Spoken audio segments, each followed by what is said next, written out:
Welcome back to BrainWise, Our Lives Decoded. I'm Cole Bastian, your host, and I'm joined by, of course, my wonderful and fabulous co-host, Phil Dixon. And we're so excited to be back with you for another episode where we're going to talk about another of our brain's 5 driving forces, prediction.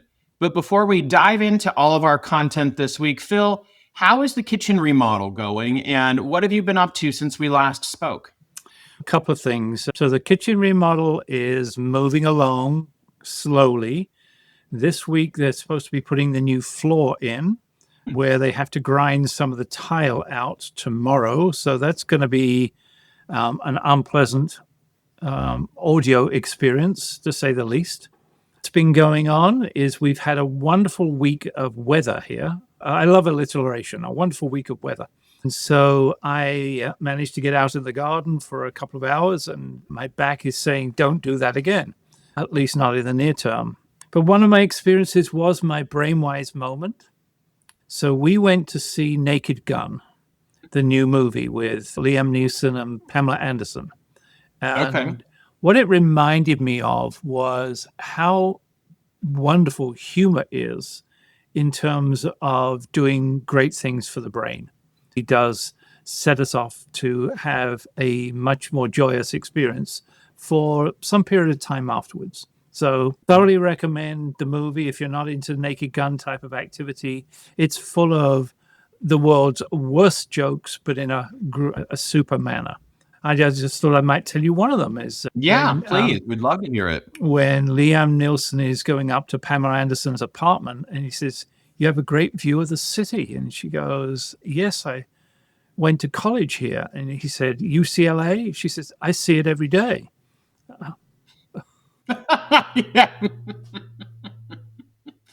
Oh, goodness. It sounds almost adjacent to a dad joke. It's very close to dad jokes. As in, she walks in and he says, "Here, take a chair." She goes, "No, I've got a complete set at home." Oh, goodness gracious. So it was great. It's an hour and a half of let your hair down, laugh, and do nothing, and don't feel guilty about it. I love it. So that was my BrainWise experience. Oh, wonderful. It's a great one because humor is so important, and it sounds like you had a great time laughing and enjoying time with Kathy. So I'm so glad that you guys had that experience this weekend. Yeah, and it was with another couple as well. And cool. It was with Peter Johnson, who everyone will get to meet one of these days. But so the four of us were 4 70-year-olds laughing our socks off. It reminds me, Joey and I went to see, I can't remember now. I'm not going to remember his name, but he's a comedian he was on SNL for a pretty long time. His name is escaping me. I'll think of it before the end of the episode. But we certainly had a really good time laughing. And there's this new comedy club we found up in Alpharetta, Georgia, that we really enjoy going to. And they bring in a lot of different comedians, different styles, and it's an enjoyable experience. Joey and I went to Jacksonville, Florida over this past weekend, and we were visiting they were doing kind of an all classes class reunion at his high school this weekend. And then, unfortunately, there was also a passing away of a former classmate. So that was on Saturday. But overall, we had a really good week last week. I personally have been focusing on writing this book that I've been diligently working on. I've completed about 22 of the interviews. I did some coding analysis of the different comments that came in, which AI is helping with in those interviews, which has been just phenomenal and making that process a lot faster. So that's been a cathartic experience, and it's also helping the development of the story. And so it's just been great. I think overall, we had some really good times with our family and friends this weekend. And it brings me to my BrainWise moment, which is I went to his all-class reunion at First Coast High School it was a sneaker ball. And my BrainWise moment is for 2 things, really. One is showing up and doing something for your spouse, even if it's something that may be out of your comfort zone, which in this case, this was not out of my comfort zone. I enjoy being around many people. I can't say I've been to a class reunion before, but I enjoy being around a lot of people. can really do something positive for your relationship, whether it's your marriage or your friends or your family. Putting yourself aside and the things that you might need or might be thinking about and doing something for them, it really does bring joy. At least for me, it did anyways. To see Joey so happy and having a great time with former folks that he knows from going to high school. And then the other part is putting yourself in experiences. It was a class reunion. It was in Florida. I didn't know anybody else that was there. And being able to experience the different diverse perspectives that were in the room and having conversation with folks from Joey's past. It was just overall, it was a good experience for me to learn more about what does all of this look like from what someone else's vantage point and experience what he was obviously very nostalgic the entire time we were there, walking around the school, but then also being able to learn from other people and seeing how others choose to go about their celebration of going back to high school. Because I've never actually gone to a class reunion. Quite honestly, we never had one yet. I've been out almost 15 years now, or over 15 years, but we just haven't had one. So it was very interesting. I had a great time, and it was great for my brain to be able to do that for Joey and to show up in a space that maybe I wouldn't have showed up before. Congratulations. I know that was a long way away. It was a long drive for you in both directions. So welcome back, and glad you're back safely. Thank you. Yes, very glad to be back. The dogs are glad we're back. I'm sure the house is glad we're back. Definitely glad to be back in Atlanta area. Phil, today we're going to explore prediction specifically. We've been on this series over the last couple of weeks. We took a break this week, actually, or this past week, and we had a guest episode talking about navigating neurodivergence with Dr. Susan Larson, which was just a phenomenal episode and great conversation.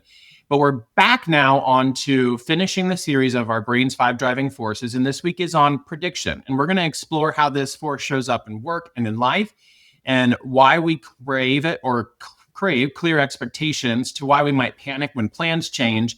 And so we're going to go through that and help us decode what's happening and help the folks that our friends and listeners that are diligently listening, help them be able to do the same. So Phil, starting out, why does the brain crave certainty? And then what happens when we don't have it? So basically, it's all part of go back to the original. Your brain is there for your survival.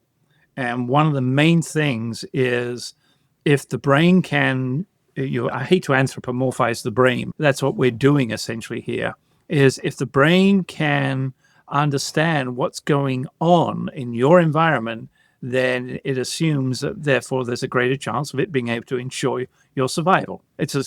When we could talk about prediction, it all comes down to that. It's all about, can I, the brain, understand what's happening and therefore maximize my chance of me being able to get Cole's survival. I know for me personally, uncertainty is very difficult for me to deal with on just an individual, personal and professional level, and not knowing what's going to happen next or where in life things might be taking me, and knowing that it's connected to obviously keeping me safe. And specifically in this instance, obviously I'm going through a work transition where I'm transitioning out of my current employment, helping that transition go smoothly, but then we'll be moving on to my next career path, and not having yet decided exactly what that is going to look like creates ambiguity and uncertainty. And obviously a lot of emotional things are happening, which I'm having to do some emotional management and some stress management, because it's certainly creating experiences that I could react to things in a more negative way if I wasn't being intentional about it. Yes, one of the guys that many years ago did a lot of work on change was a guy called, everyone calls him Bill Bridges, but William Bridges is the correct name. And he did a number of books on transition. And he talks about the difference between something ending and then something beginning. And so you had an ending when you knew you were going to part company with your current company, but your new beginnings haven't begun yet. You're in that transition phase in between. And people have got different names for it. And it can feel like you're getting bogged down or not knowing what's going on, and the brain hates that. On the other hand, people do report that in that period of time, they are able to let go of some things in the past and actually get very creative about what's going on in the future. So it's a bittersweet moment, if you like, Mhm. where there's some stuff of letting go of the past, but creating something new. And it can be a very creative phase. Yeah. I'm definitely experiencing the creativity side of it, which this podcast and many other things that we're doing with my BrainWise coach are certainly being born out of this experience, and others, obviously, but there's obviously a bit more of a dedication to being able to do it during this transition period, which is really exciting to see the future of how it's going to grow. Yeah. And one of the things that I don't know whether we've mentioned this in the past or not, but when there's an old adage in the field that says all change is loss and all loss must be grieved. And so it might be interesting for anybody going through that period of change at the moment, which many people in the country are, or sorry, even better, in the world are major, is what are the losses that you are associating with that change? And then many people actually turn around and say, it's not the change that we fear, it's the loss associated with the change. If you can separate those two things out, sometimes it's easier. I actually talked about that with several people over the last several weeks when we first were having that discussion, because there is a tremendous amount of loss in it. And then add on the uncertainty of what is happening next certainly creates a space of being in transition and just feeling uncomfortable in some spaces, but then also exciting on the other side. So I think that bittersweet moment or that catch 22 you were describing certainly is real, at least for me in this transition. Phil, you've said that the brain would rather have bad certainty. On that vein of uncertainty here, we would rather have bad certainty than having uncertainty. Why is that?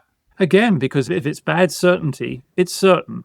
You know what's going to happen, and therefore the brain can make plans, if you like, and establish expectations, all that type of thing. Whereas if it's uncertain, the brain is unable to do that.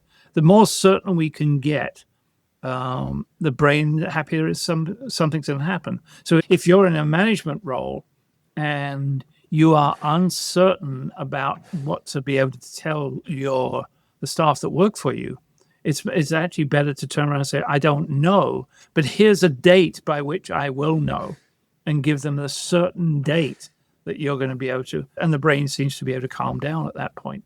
Yeah, bad certainty. People would rather know a bad situation than an unknown situation.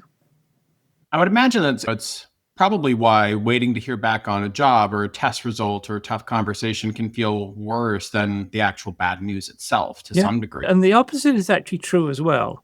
And there's the brain, if there's something positive going to happen, the brain gets almost as much joy out of the expectation as the event itself.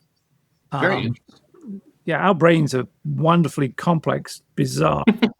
100%. And I think a way to think of the bad certainty, one of the things that could also professionally show up, sticking with a flawed process instead of testing something new, could show up in that space. And personally, we may cling to an unhealthy relationship dynamic just because it's familiar versus maybe trying something different, which could probably go to change too, and many of these different things. But because those situations are predictable, or there is certainty, even though it's bad certainty that this process isn't going to work, it's just easier to probably stick in that vein than it is to do something that we're uncertain about. And some people, I'll use some labels in a moment, but that bad certainty is some people's how they live their lives. If they come around and predict something which is it's always negative, catastrophizers, for example, always predict something that's negative, then at least they're certain it's going to be wrong. And if they're wrong, then they're going to be surprised in a positive way. So it's all going on very rapidly in our brains. What your viewpoint is about certainty in the world. Now, there are people who, I mean, on all of these aspects, it's a spectrum. Some people live with uncertainty and no problem whatsoever. I've changed countries, I think, 5 times. So it doesn't bother me. There are some people who go paragliding or they'll jump off the side of a mountain and they actually love the uncertainty. And there's all sorts of things that happen in the brain around that. But for the average person, uncertainty is not a pleasant experience in the average brain. And I think it reminds me, or at least sparks something for me when you're sharing that, because For example, I don't mind moving around either. And so that level of uncertainty is not probably a difficult experience for me. But then there are other things that do become more difficult for my brain to handle. Like in a relationship dynamic, the predictability of what might happen next if we're in the middle of an argument has been an interesting experience for me to be able to understand and unravel and then really be able to repair and rebuild it. But I just wonder if some of us respond differently to different, not types of uncertainty, but different experiences that could be uncertain.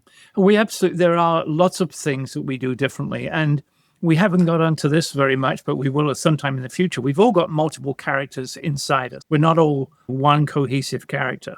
One of your characters might be fine going out and jumping off the side of a cliff. So physical uncertainty is not difficult for them. But in a relationship, they won't open up because emotional uncertainty scares the living, I don't know what word I want to use there, but scares them seriously. Daylight. And so, again, we've got different aspects, different contexts to ourselves, and they all react differently. Mine is, don't move my toothpaste. I want to find my toothpaste in exactly the same place every time I go into the bathroom in the morning. And yet, does it really matter? No, it doesn't. But my brain gets triggered.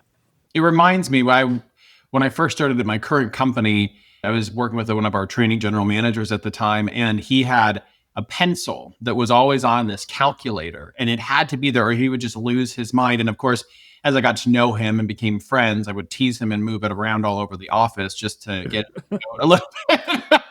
Oh, and if he listens, he'll know exactly who I'm talking about. But it was also fun, and he would tease me back with other things. So it was certainly mutual, but very interesting. They didn't recognize that, obviously, at the time. That was around certainty of his pencil being right there when he needed it. It wasn't the movie with Dumbo's magic feather?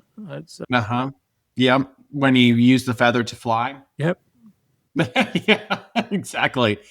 We were just talking about emotional versus physical uncertainty. One of the things that I was thinking about is a lot of us struggle with vulnerability. So how does the brain's need for prediction make it harder to open up? Again, if you're vulnerable and you're basically opening up to anything that can happen socially and emotionally, you're being vulnerable, that basically by definition is uncertain. And so therefore, some people will completely avoid that because they don't like the uncertainty of opening up to somebody else. If I open up to you, then I'm basically handing over to you whatever can happen next, and I've got no control. And one of the things we'll talk about in a moment is, for some people, the need for control is very high. It's interesting because at work, I'm sure a lot of people, it shows up as them avoiding feedback or those feedback conversations or hiding mistakes. And then at home, I'm sure we've all heard this when we ask someone, how are you doing? And then they say, I'm fine, or when you're really not. And in marriage or long-term partnerships, vulnerability is often the bridge to intimacy, but it also risks rejection or misunderstanding, which I would assume comes to the need for certainty or prediction in the brain, because I don't know exactly how this person is going to respond. And over time, especially on the marital side, if you can open up and you can get a good response, I imagine that creates a better space of safety. But then when maybe we don't respond well, how that might actually encourage us as individuals to not open up as frequently or at all, because we're afraid of the uncertainty of how the other person might respond. Yeah, absolutely. And what we're doing here in this conversation is, if you go back to the last conversation we had, was around participation. So although we pull apart, we unpack, I think the latest phrase is, we unpack these things into multiples, like prediction and protection and participation. Here's an example where the two blend together, where when your prediction and participation, they come together right slap bang with vulnerability. That's it. And I think just a tip for folks who are listening, especially around the conversation with vulnerability, one is, if you're in a space where you feel like you have emotional safety and you're trying to build connection, whether it's at work or somewhere else, give it a try and see there's different levels of vulnerability. And then more specifically, when someone's being vulnerable with you, recognize the signs of someone opening up and recognize that they are really taking a step of faith. And how do you respond with empathy and compassion? So that way they can continue to do that. I think a lot of times people might open up and then we just trample all over how they might be feeling or what they're sharing with us, or make it about ourselves or whatever the scenario might be, which then just discourages people from wanting to do it in the future. And one of our sessions will be at some time in the future is on how do you optimize dialogue. Listening and responding appropriately is all part of a good dialogue. We'll come back to that. But yeah, now understanding when you decide to open up and be vulnerable, and therefore you're going into the areas of uncertainty, one of the questions to ask yourself, what's the worst that can happen?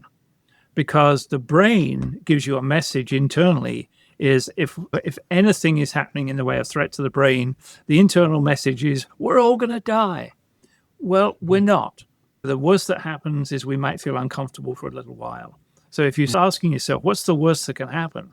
Most of the times, there's nothing really bad going to happen. It's just the message from the brain, little vespers whisper in our ear saying, don't do it, don't do it. And yet everything you want's the other side of fear. And making that leap of faith. You were talking, Phil, a little earlier around the need for control. And so why is setting expectations so critical for ourselves and others? A whole bunch of things. First of all, if we're working in a company and someone says, this is your job and how you're going to be measured, whether it's, there's only 5 ways of measuring things. It's the quality of what you do, the quantity of what you do, the cost and budget associated with what you do, the time over which you do it, and the manner in which you do it. Those are the 5 things. And if you can remember those type of things, so every time someone gives you a task to do, if you can run quickly through those 5 things, it helps the brain settle down. Hey, it's exactly what I'm supposed to be doing here. And therefore, a couple of things. One is I've got a level of certainty. Number 2 is I know if I got it right. And the brain loves to be right. So therefore, having those measures available to us, know what expectations are. And that's expectations around whether it's a task or a decision or an action. And we tend to want to be over control of about 4 things. Control over our task. I'm going to determine what I do. Control over time. And that is over when I do it, when I do it, and when it's got to be done by. And then control over who I do it with, do it on my own or with a team or a group. And then how I do it, control over technique. And those are the 4 of the things that if you've got somebody who is highly control oriented, avoid telling them how to do it.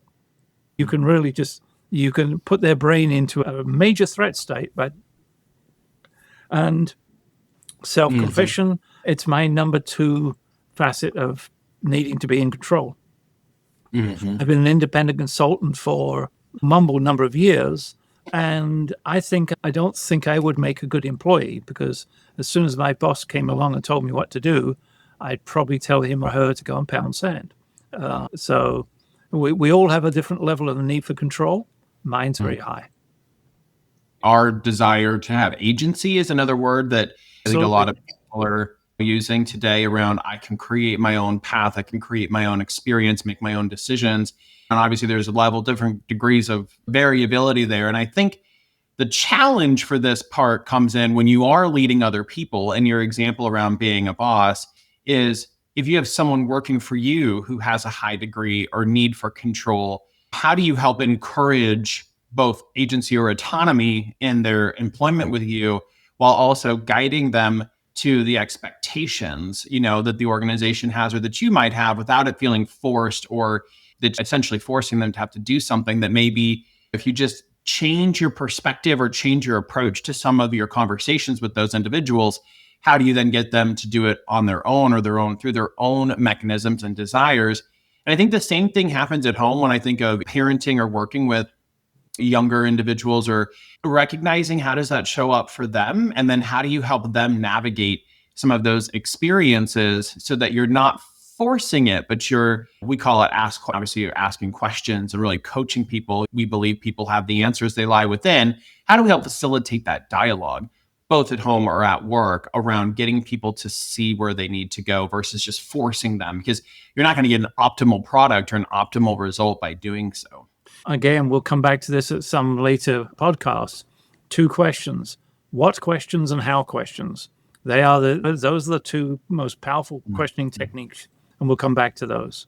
But when we talked about, going back a couple of minutes, we talked about how we're going to get measured and evaluated. Here's the measurement process we're going to get evaluated. The sort of subsequent part of that is how we're going to get rewarded. We want to know that what's in it for me is a driver for a lot of people. So not only how am I going to get measured and evaluated, okay, what does it mean if at the end of that? So it's a 3-part process, not a 2-part process. And on that note around expectations, one of the things that I think is interesting is we've talked a little bit about setting up kind of rules of engagement at work, or what are those expectations as to how we're going to show up, how we're going to operate within this team or this organization, which does help create a space of certainty for us and our brain.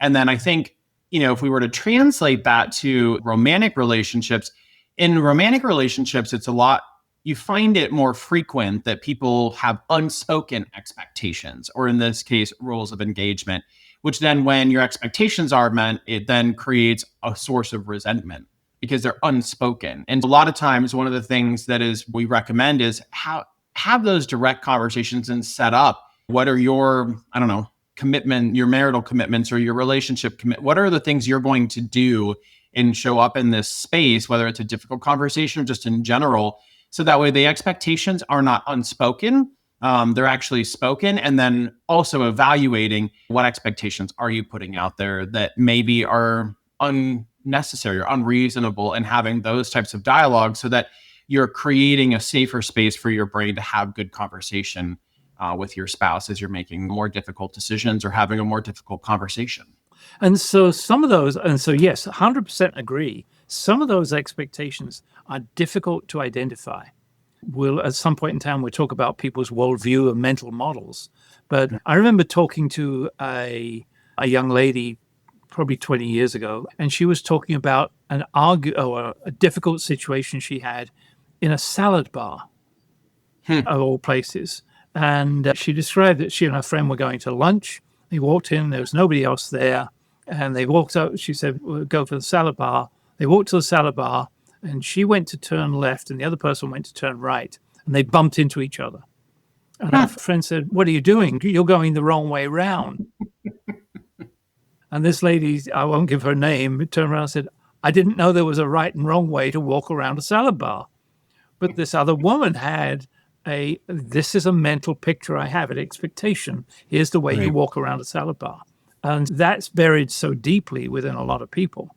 I was working with this woman. The same thing happened to me about 4 or 5 weeks later.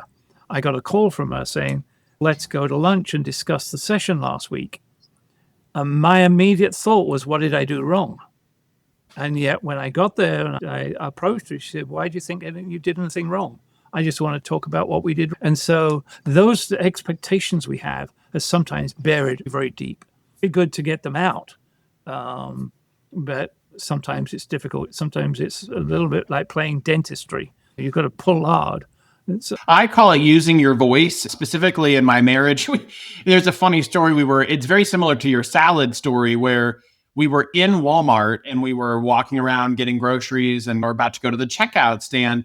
In my mind, I had this picture of, we typically go to the self-checkout. That's because we all have been to Walmart lately. That's pretty much all they have in most Walmarts is self-checkout. I feel like I should get a check every time I go there. How much am I being employed for today, or at least a discount on my items?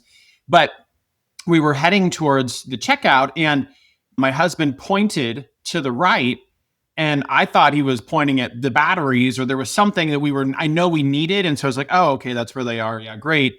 But then he starts turning and we bumped into each other, and I'm looking at him like, what the heck just, why did you just bump into me and move? In my world, I come from Nebraska. It's like herding cattle, pushing me this direction. And really what it was is we both had different expectations of what was happening. I was expecting we were going to the self-checkout. He expected me to understand what pointing towards the cash register meant, because we were actually going to go to a cashier that had an open line.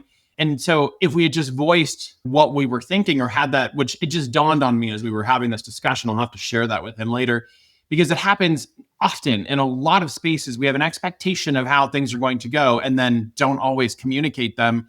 And then obviously I probably rolled my eyes a little bit, which was not a BrainWise decision, by the way, because I'm like, why in the world why am I being bumped going this direction? When in reality, it wasn't anything intentional or meant to do that. It was just that we had different expectations of how we were going to check out that day.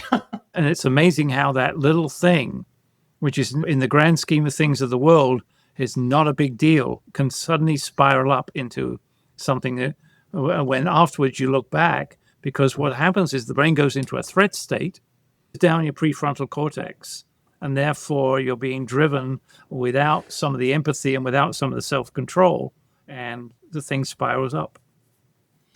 And you'll be happy to know that I did practice fairly good emotional regulation, because I was, what in the world? We got to the cashier, and by the time we were done, I was like, okay, I'm moving on. It's not really that big of a deal. Right. But there was that temporary moment where I was like, okay, what in fill in the blank is happening here? It was just different than, because we almost never go to an actual cashier. We always go to self-checkout. So it's just interesting. And Phil, transitioning the conversation a little bit, some people seem to act really fast, almost impulsively to probably some of our vantage points, while others might hesitate. How does prediction play into that decision making? Again, we started talking about worldview and what your worldview has been. And I'm going to talk about some world proverbs. In fact, we did this for a company I was consulting to, is we gave people, to help them understand themselves, we gave them a choice of 20 different proverb types. Let me just use one example. Look before you leap, right? He who hesitates is lost. Which is your favorite?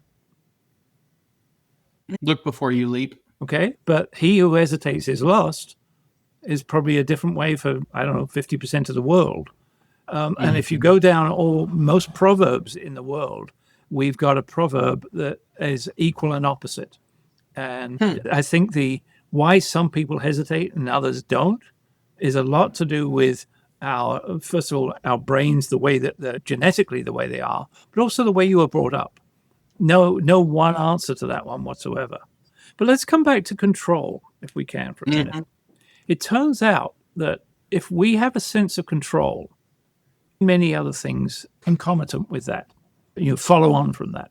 I'm going to give you two examples. One is for those people who've ever been in hospital and you're in serious pain, you're given morphine, right? Typically what happens in most hospitals is if you get to that point where the pain is not tolerable, you press the button, call the nurse, and the nurse comes in and administers some more morphine. There's a newer way of doing it at the moment, which is actually to give the patient control of pressing the button. Now, you can't just press and press and press, and you blow yourself apart. But there's limitations. It turns out that on average, if you've had a serious illness, patients with that level of control for themselves get out a day earlier and use less morphine. Wow. And that's because they're more in control of their experience. More control of their experience. Out that there was some research done, I think it was in Mexico, admittedly a small population, it was only about 25 or 30 people, that they either gave them or didn't, they determined whether they did or didn't have control, found out that control involved serious lower blood pressure. So there's lots of great examples in the research literature about being in control it feels healthier to us all. Again, that's probably out of evolution.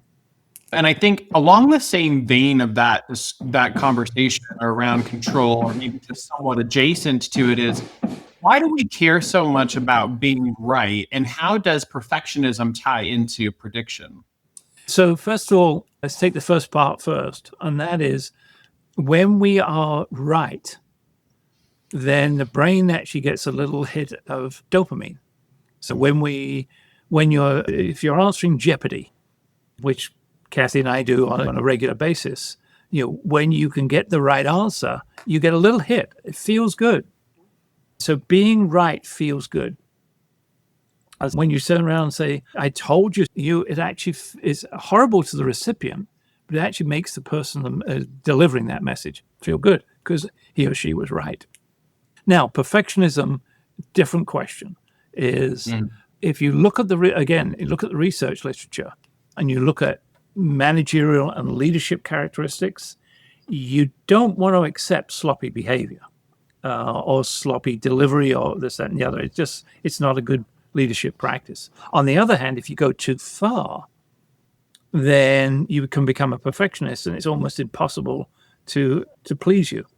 And you want to be a good sense of quality, but not to go to perfectionism. Right. It's interesting because obviously I think at work, perfectionism drives over prepping, double checking, defensiveness. It can show up in other ways for managers if they are more of a perfectionist and how nothing can ever be good enough, when in reality, it's not that the person who's delivering the work isn't delivering great quality work. It's the other person's need for perfectionism. But one of the things that I think is also really interesting about this is when it shows up in relationships, because, if the need to always be right or the need to have everything be perfect, I think it can also erode connection. Because when one person's need to be right or to be perfect shows up, it overrides the need to relate to another person, which can drive division or a lack of really good emotional or depth connection with someone else. Yeah, absolutely. And how it shows up, I can't remember. We talked about maximizers and sufficers. I think we did. And how it shows up in practice is, let's play it between you and I. And that let's assume I'm the maximizer and you're the sufficer. We say, let's go out for dinner. And you go, oh, what do we want? Someone somewhere that's reasonable quality, nice atmosphere, and Italian. And you go, okay, let's go to Mamma Mia's. Great. You're a sufficer. That's good enough for you. Now I carry on going, or we could go to Amalia's, or we could go to, and 3 or 4 or 5 more. And now I'm driving you crazy. And that's the difference between perfectionism and sufficing. You know what I would say to you in that situation, Phil? Okay, great. You choose. It actually happens on a fairly frequent occurrence because it doesn't bother me specifically when it comes to eating food. As long as I like that type of food, I'll find something to eat on the menu. And I usually have a knack for picking one of the best tasting meals, but I don't know if it's a skill or just by luck. I have no idea. But that's what I do a lot of times. Okay, let me go ahead and choose. Which one would be your favorite? Which one would you like to go to? Yeah. So anyway, that's one of the differences. And it's all going on.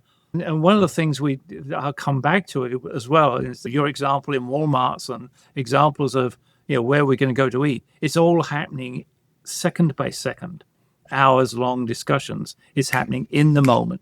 In the moment.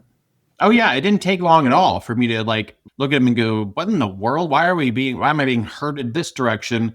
And then in reality, it was just a different expectation of what was going to be experienced. Or the same thing with food or whatever it is. Aren't our things? Oh, they are a beautiful, complex device there are so many beautiful things that are happening, but then it's also just very interesting to try to unravel it and understand it. And the more we can do it in the moment, obviously, the better. Which, Phil, as we look at also prediction and change, why does change, especially unplanned change, feel so hard for us? Exactly the same reason. It's in the brain. I think in probably our first podcast, we talked about schemas. We build up schemas about everything. And if a change disrupts our schema negatively, it doesn't fit in with our schema, the brain actually feels threatened. We're talking about a very basic level here. So when something is unpredictable, it's going to mean possible change. And therefore, even if the change is, quotes, a positive change, the brain can still take it as a threat. In relationship dynamics specifically, or probably even at work, there are a lot of people that like to have a schedule or know what's happening and they plan things out, right? So that there's one, predictability in what's going to happen. And then 2, they can begin to plan their other activities around it. But then in the relationship, whether at work or at home, there's another person that maybe avoids planning. How does that fit into this conversation around change and unplanned change and how it makes it so much more difficult to deal with those situations? Because that paradigm actually exists quite frequently. Someone really likes to plan and another person doesn't. Again, we're all on different parts of the spectrum. I know a couple where both of them are very open to doing it, doing anything. And they go anywhere, this, that, and the other. But for one of them, once the plan is made, then God forbid that should change. And yet the other one will be driving along and says, oh, instead of going to Walmart, let's go over to Sam's Club in the moment. And Right. for the first one, that's a major, oh my God, it's chaos. And yet it Right. For Walmart, not for Sam's Club. And so therefore the things are going to be are going to be different. And so in reality, there's not a lot. I think they're owned by the same company. They are. And so not a lot's going to be different. But to that person, it's comforting to their brain to know this was the sequence of things that we're going to do. It comes down to it manifests itself in lots of different ways. So, for example, some people love to have a ritual or a routine.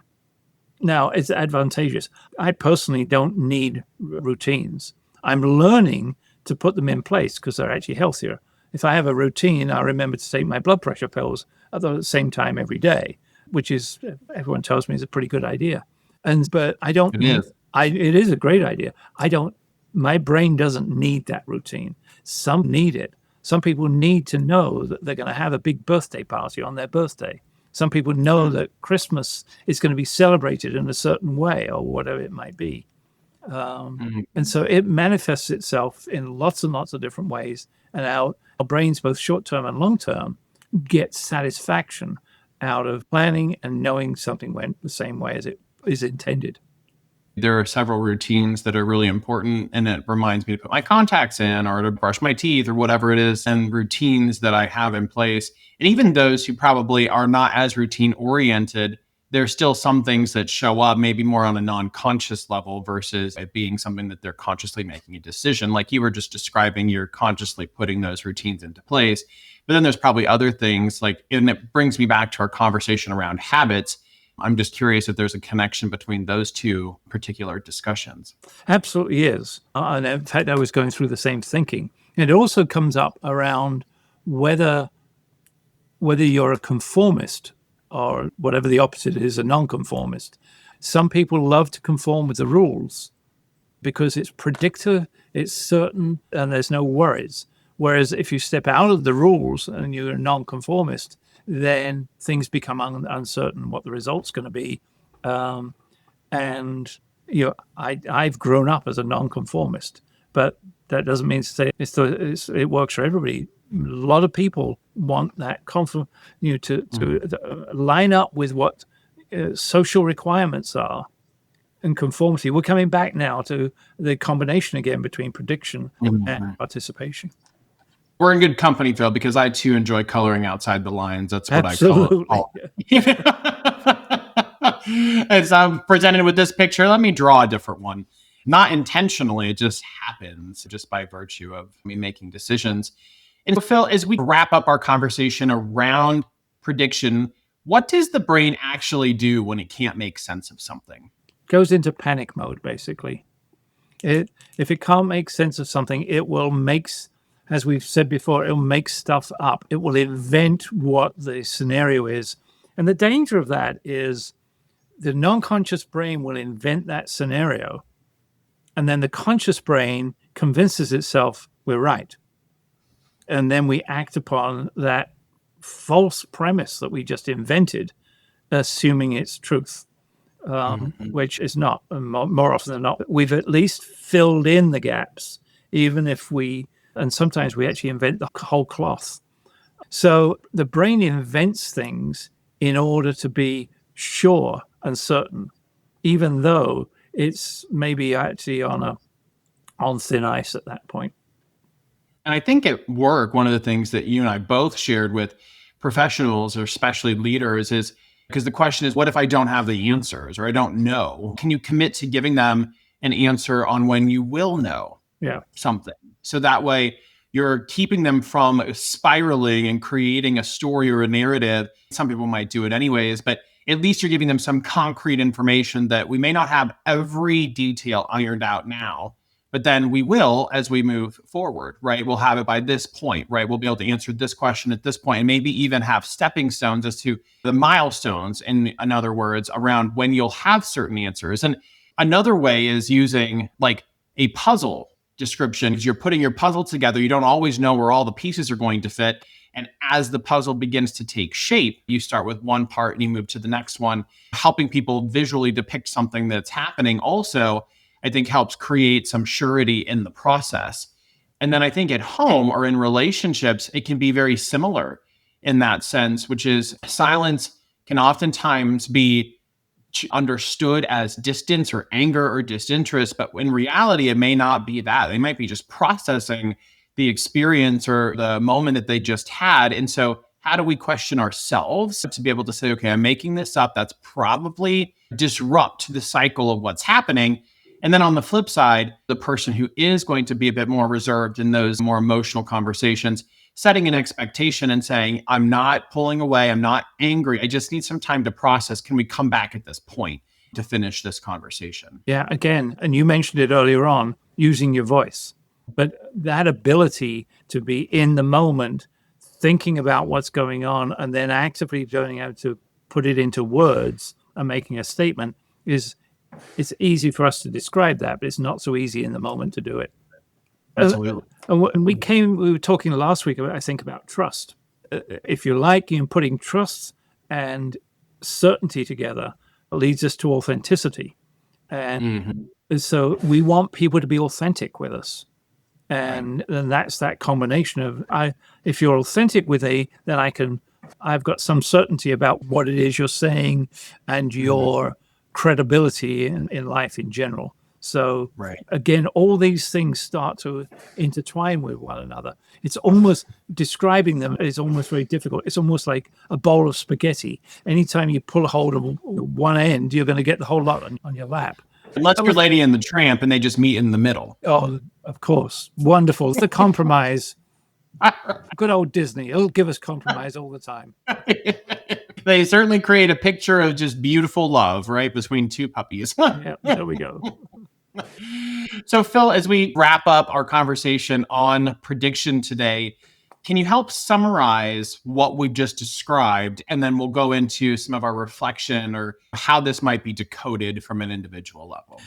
Yeah, I'm actually going to use a real life example of a guy I was working with a couple of years ago.